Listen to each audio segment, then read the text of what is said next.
നമ്മളിവിടെ ഉണ്ടാക്കാൻ പോകുന്നത് നമ്മുടെ എല്ലാവരും ഫേവറേറ്റ് ആയ ബട്ടർ ചിക്കൻ ആണ്. നല്ല എളുപ്പമാണ് ഇത് ഉണ്ടാക്കാനായിട്ട്. കുറച്ച് ഇൻഗ്രീഡിയൻസ് മാത്രം മതി. എന്നാൽ റെസ്റ്റോറൻറ്റിൽ കിട്ടുന്ന പോലെ തന്നെ അതേ ടേസ്റ്റോട് കൂടി കഴിക്കാൻ പറ്റിയ ഒരു ബട്ടർ ചിക്കൻ തന്നെയാണ് നമ്മളിവിടെ ഉണ്ടാക്കാൻ പോകുന്നത്. ഇവിടെ 300 ഗ്രാംസ് ബോൺലെസ് ചിക്കൻ ഇതേപോലെ ചെറിയ പീസസ് ആയിട്ട് കട്ട് ചെയ്തെടുത്തിട്ടുണ്ട്. അപ്പോൾ നമുക്ക് ചിക്കൻ മാരിനേഷൻ തുടങ്ങാം. 1 ടേബിൾ സ്പൂൺ ഇഞ്ചി വെളുത്തുള്ളി ചതച്ചത് ചേർത്ത് കൊടുക്കാം. 2 ടേബിൾ സ്പൂൺ തൈര് ചേർത്ത് കൊടുക്കാം. 1 teaspoon Kashmiri red chilli powder, കുറച്ച് ലെമൺ ജ്യൂസ്, അതേപോലെ തന്നെ ലാസ്റ്റ് ആവശ്യത്തിന് ഉപ്പും കൂടെ നമുക്ക് ചേർത്ത് കൊടുക്കാം. ഇനി എല്ലാം കൂടെ നന്നായിട്ടൊന്ന് മിക്സ് ചെയ്ത് കൊടുക്കുക. എന്നിട്ട് നമുക്ക് ഒരു ഹാഫ് ആൻ അവർ ഇത് റെസ്റ്റ് ചെയ്യാൻ വെക്കാം. ഒരു പാൻ എടുക്കുക, അതിലേക്ക് ഒരു പീസ് ബട്ടർ ഇട്ട് കൊടുക്കുക. പിന്നെ 1 ടീസ്പൂൺ ഞാൻ സാധാരണ വെജിറ്റബിൾ ഓയിലും കൂടെ ചേർത്ത് കൊടുക്കുന്നുണ്ട്. ശരിക്കും ബട്ടർ ചിക്കൻ ബട്ടർ ഫ്ലേവർ ആയിരിക്കണം മുന്നിട്ട് നിൽക്കാൻ വേണ്ടിയിട്ട്. ബട്ടർ നന്നായിട്ട് ചൂടായി വരുമ്പോൾ അതിലേക്ക് ഒരു മീഡിയം സൈസ് സവോള കട്ട് ചെയ്ത് ചേർത്ത് കൊടുക്കുക. 5 വെളുത്തുള്ളി കട്ട് ചെയ്തതും അതേപോലെ തന്നെ ഒരു ചെറിയ പീസ് ഇഞ്ചി കട്ട് ചെയ്തതും ചേർത്ത് കൊടുക്കുന്നുണ്ട്. ഞാനിവിടെ സവോള ഇഞ്ചിയും വെളുത്തുള്ളിയൊക്കെ കുറച്ച് വലിയ പീസസ് ആയിട്ട് തന്നെയാണ് കട്ട് ചെയ്തെടുത്തിരിക്കുന്നത്. കാരണം നമ്മളിത് മസാല റെഡിയാക്കിയിട്ട് നമുക്കിത് അരച്ചെടുക്കാനുള്ളതാണ്. അപ്പോൾ നമ്മൾ ഇപ്പോഴേ അത് ചെറിയ പീസായിട്ട് കട്ട് ചെയ്തെടുക്കേണ്ട ആവശ്യമില്ല. കുറച്ച് വലിയ പീസായിട്ട് കട്ട് ചെയ്താലും കുഴപ്പമില്ല. ഇനി ഒരു 10 കാഷ്നട്ട്സും കൂടെ അതിലേക്ക് ചേർത്ത് കൊടുക്കുക. ഉപ്പും കൂടെ ചേർത്ത് നമുക്കിത് നന്നായിട്ടൊന്ന് വഴറ്റിയെടുക്കാം. കാഷ്നട്ട്സ് ചേർത്തിട്ടുണ്ടെങ്കിൽ നല്ലൊരു തിക്ക് ക്രീമി ഗ്രേവി നമുക്ക് കിട്ടും. അതിന് വേണ്ടിയിട്ടാണ് നമ്മൾ കാഷ്നട്ട്സ് ചേർത്തിരിക്കുന്നത്. സവോളയൊക്കെ നന്നായിട്ട് വഴന്ന് കിട്ടിയിട്ടുണ്ട്. ഇനി ഇതിലേക്ക് നല്ല പഴുത്ത തക്കാളി മുറിച്ചത് ചേർത്ത് കൊടുക്കാം. ഞാനിവിടെ 2 മീഡിയം സൈസ് തക്കാളിയും ഒരു ചെറിയ തക്കാളിയാണ് എടുത്തിരിക്കുന്നത്. അപ്പോൾ ആ തക്കാളിയുടെ പുളി അനുസരിച്ച് മാറ്റം വരുത്താം. എന്നിട്ട് അത് മൂടി വെച്ച് നന്നായിട്ടൊന്ന് കുക്ക് ചെയ്തെടുക്കാം. ഇപ്പോൾ തക്കാളിയൊക്കെ വെന്ത് നല്ല സോഫ്റ്റായി കിട്ടിയിട്ടുണ്ട്. ഇനി നമുക്ക് ഇതിലേക്ക് 2 teaspoon Kashmiri red chilli powder ചേർത്ത് കൊടുക്കുക. 1/2 ടീസ്പൂൺ ഗരം മസാലപ്പൊടിയും കൂടെ ചേർത്ത് കൊടുക്കുക.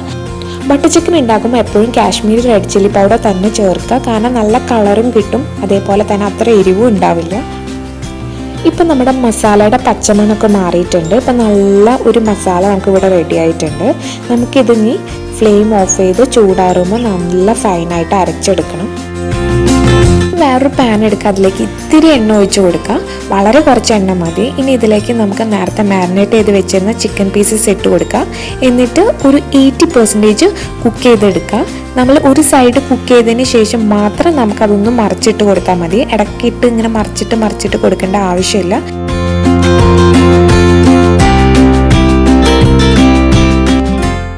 അങ്ങനെ നമ്മളുടെ ചിക്കൻ ഇവിടെ റെഡി ആയിട്ടുണ്ട്. ഇനി ഇതൊന്ന് മാറ്റി വയ്ക്കുക. നേരത്തെ മസാല ഉണ്ടാക്കിയ ആ സെയിം പാനിലേക്ക് തന്നെ ഒരു ചെറിയ പീസ് ബട്ടറും കൂടെ ചേർത്ത് കൊടുക്കുക. എന്നിട്ട് അതിലേക്ക് കുറച്ച് ഇഞ്ചും പച്ചമുളക് ചേർത്ത് കൊടുക്കുക. ഒരു പച്ചമുളകും ഒരു ചെറിയ പീസ് ഇഞ്ചി കട്ട് ചെയ്താണ് ഞാൻ അതിലേക്ക് ചേർത്ത് കൊടുത്തിരിക്കുന്നത്. ഇത് 1 മിനിറ്റ് നന്നായിട്ട് വഴന്നു വരുമ്പോൾ നമുക്ക് അതിലേക്ക് നേരത്തെ പ്രിപ്പയർ ചെയ്ത് വെച്ചിരുന്ന ഓണിയൻ ടൊമാറ്റോ മസാല ഇതിലേക്ക് അരച്ചിട്ട് ചേർത്ത് കൊടുക്കുക. നല്ല ഫൈനായിട്ട് അരച്ചിട്ട് ചേർക്കണം. പിന്നെ കുറച്ച് വെള്ളം കൂടെ നമുക്കിതിലേക്ക് ചേർത്ത് കൊടുക്കാം. എന്നിട്ട് നന്നായിട്ടൊന്ന് മിക്സ് ചെയ്തെടുക്കുക. ജസ്റ്റ് ഒന്ന് തിളച്ച് വരുമ്പോഴത്തേക്കും നമുക്ക് അതിലേക്ക് നമ്മൾ നേരത്തെ ഫ്രൈ ചെയ്ത് വെച്ചിരുന്ന ചിക്കൻ പീസസ് ഒക്കെ ഇതിലേക്ക് ഇട്ട് കൊടുക്കുക. നന്നായിട്ടൊന്ന് ഇളക്കിയെടുക്കുക. എന്നിട്ട് നമുക്കിത് മൂടി വെച്ച് തന്നെ ഒന്ന് കുക്ക് ചെയ്തെടുക്കാം. ഉപ്പ് നോക്കുക, ഉപ്പ് ആവശ്യമുണ്ടെങ്കിൽ ചേർത്ത് കൊടുക്കുക. ഇത് കാഷ്നട്ട്സ് ഒക്കെ ചേർത്തിരിക്കുന്നതുകൊണ്ട് നല്ലൊരു തിക്ക് ക്രീമി ടെക്സ്ചറാണ് നമ്മുടെ ഗ്രേവി. നല്ല രസമായി വന്നിട്ടുണ്ട്. ചിക്കനൊക്കെ ഓൾറെഡി നമ്മളൊരു 80% നേരത്തെ ഫ്രൈ ചെയ്തപ്പോൾ കുക്കായി കിട്ടിയിട്ടുണ്ടായിരുന്നു. അതുകൊണ്ട് ഈ ഗ്രേവിയിൽ ഇരുന്ന് ആ മസാലയൊക്കെ ഒന്ന് ഉള്ളിലേക്ക് പിടിക്കുന്ന ഒരു ടൈം മതി. പെട്ടെന്ന് തന്നെ നമുക്കിത് പിന്നെ കുക്ക് ചെയ്തെടുക്കാൻ പറ്റും. കുറച്ചൊരു സ്വീറ്റ് ടേസ്റ്റ് കിട്ടാൻ വേണ്ടിയിട്ട് 1 ടീസ്പൂൺ ഷുഗറും കൂടി ഞാനിവിടെ ചേർത്ത് കൊടുക്കുന്നുണ്ട്.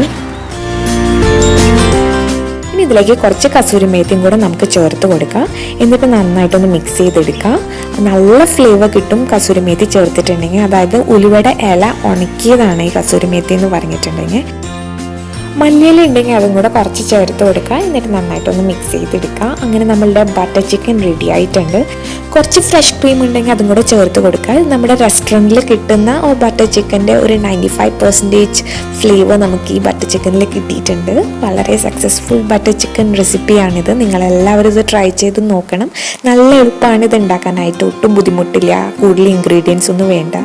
അപ്പോൾ നിങ്ങൾക്ക് ഈ റെസിപ്പി ഇഷ്ടപ്പെട്ടിട്ടുണ്ടെങ്കിൽ നിങ്ങൾ വീഡിയോ ലൈക്ക് ചെയ്യണം, ചാനൽ സബ്സ്ക്രൈബ് ചെയ്യണം, കമൻറ്റ് ചെയ്യണം, ഷെയർ ചെയ്യണം. Thank you.